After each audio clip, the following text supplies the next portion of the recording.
because I think people with AFib are afraid to do anything that will excite their heart. Yeah, they are. Yeah. Understandable. Yep. It's definitely understandable. So Um, how's your diet and training now? Like, I know you cleaned up your food. Do you yeah. do any exercise, even walking? So I used to lift weights, like, 3 times a week, something like that, or whenever I wasn't driving. So basically, I'm not, as you would say, an over the road truck driver. So I go from just 3 hours away and come right back the next day. So I don't Right, go really. Sometimes I might go 6 hours away. That's about as far as I want to go because I want to get back to my family. Like you said, I'm a family man. But right. so I got equipment in my truck. I got resistance bands. I got a station, Nice. a desk exercise pedal bike thing, like a stationary bike Wow. in there inside my truck. So I use that. But when I'm at home or it's warm outside, my main weapon right now is walking.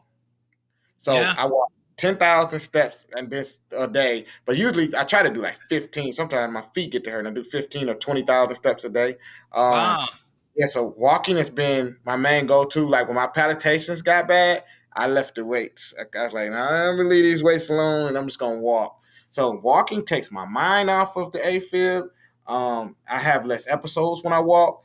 And a lot of people don't know that walking can burn just as many calories as running. Yeah, Um, I mean, if 2 miles or walk 2 miles, it's the same amount of calories.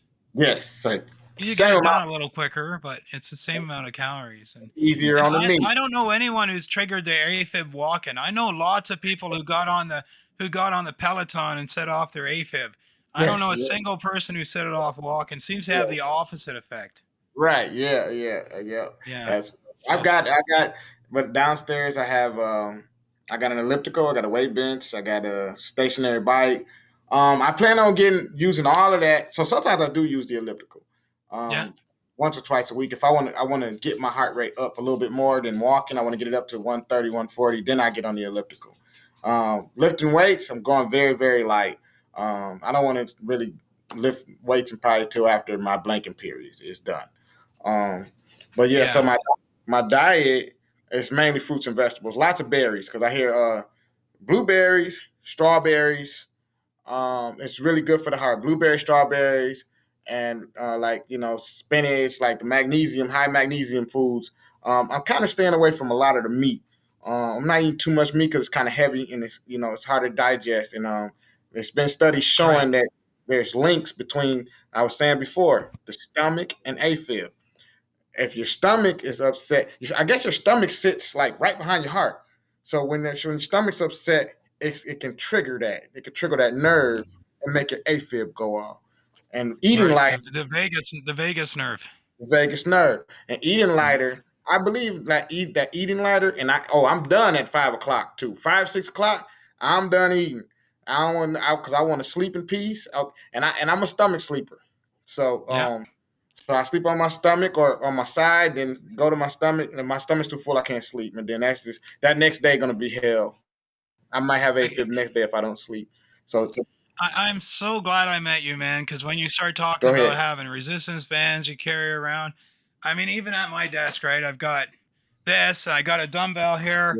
I Yeah. mean, I just feel like we're kindred spirits. Like all those things you yeah, talked about, yeah, I'm just down with all of it, man. And good for you. I mean, you've yeah, you've seemed to really you seem to really put in the mental effort of a self-examination and saying what changes do I want to make, and to yeah, throw away something when it doesn't work, and to bring in something of keep doing something when it's effective. Like, nobody starts at 10,000 steps a day. I mean, lots of people, they grab the Fitbit, they do 10,000 steps 2 or 3 days, right? And what happens? Their feet are swollen, their back hurts.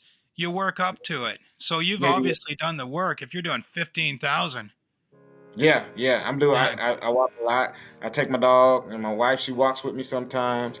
But yeah, start slow. The AFib Show brings you stories, interviews, lifestyle coaching, and information meant entirely for those with atrial fibrillation, atrial flutter, troublesome ectopic beats, or other heart rhythm disturbances.